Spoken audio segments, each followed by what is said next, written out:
minds, our hearts, and our works to you, our Mother, who is the cause of our joy, and to you, our Lord Jesus Christ, our Redeemer. Grant that we may comply with the commandments of our Mother Church. We pledge to make this visit arouse us to a true love of God and to true devotion, so that we may fulfill our duties to God, to ourselves, our neighbors, and to our country. May peace reign in the world. Our Lady of the Holy Rosary, pray for us. In the precious blood of Christ, save for mercy, save us. Amen. Our Father, who art in heaven, hallowed be thy name. Thy kingdom come, thy will be done on earth as it is in heaven. Give us As this day our daily bread, and forgive us our trespasses, as we forgive those who trespass against us. And lead not us into temptation, but deliver us from evil. Amen. Hail Mary, full of grace, the Lord is with thee. Blessed art thou amongst women, and blessed is the fruit of thy womb, Jesus. Holy Mary, Mother of God, pray for us sinners now and at the hour of death. Amen. Hail Mary, full of grace, the Lord is with thee. Blessed art thou amongst women, and blessed is the fruit of thy womb, Jesus. Holy Mary, Mother of God, pray for us sinners now and at the hour of death. Amen. Hail Mary, full of grace, the Lord is with thee. Blessed art thou amongst women, and blessed is the fruit of thy womb, Jesus. Holy Mary, Mother of God, pray for us sinners now and at the hour of death. Amen. Glory be to the Father, and to the Son, and to the Holy Spirit. As it is now and ever shall be without an end. Amen. In the name of the Father, the Son, and the Holy Holy Spirit. Spirit, amen.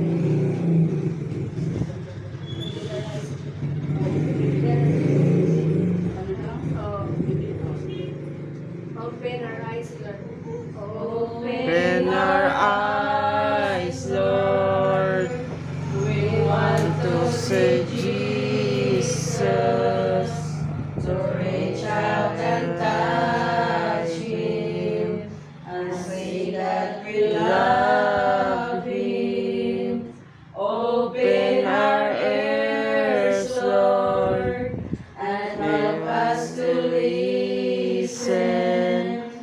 Open our eyes, Lord. We want to see Jesus. Act of contrition.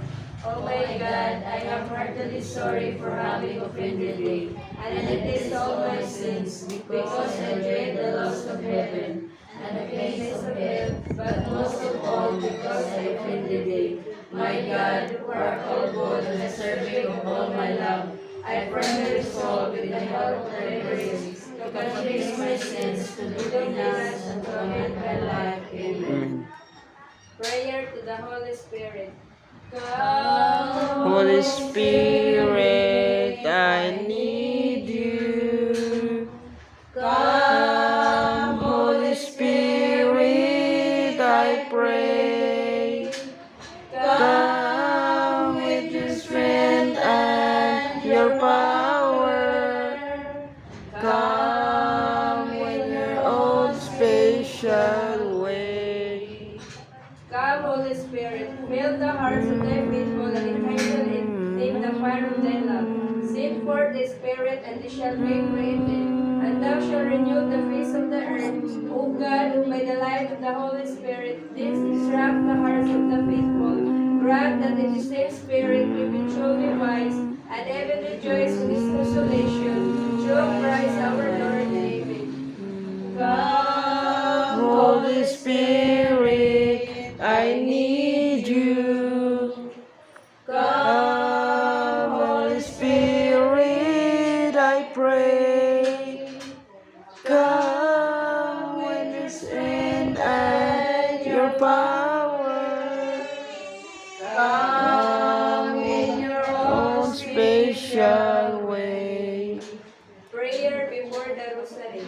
Holy Virgin Mary, Mother of God and our Mother, accept this Holy Rosary which I offer you to show my love for you and my firm confidence in your powerful intercession. I offer it as an act of faith in the mysteries of the Virgin Resurrection, as an act of thanksgiving to God for all mankind, as an act of atonement for the sins of the world, especially my own, as an act of petition to God through your intercession for all the needs of God's people on earth, but especially for the Savior's request. I I treat you, dear Mother of God, present my devotion to Jesus your Son. I know that you want me to seek God's will in my request. If what I ask for should not be God's will, pray that I may receive the peace would be greater benefit for my soul. I put all my confidence in you. The Apostles' Creed. I believe in God, the Father Almighty, creator of heaven and earth, and in Jesus Christ, his only Son, our Lord, who was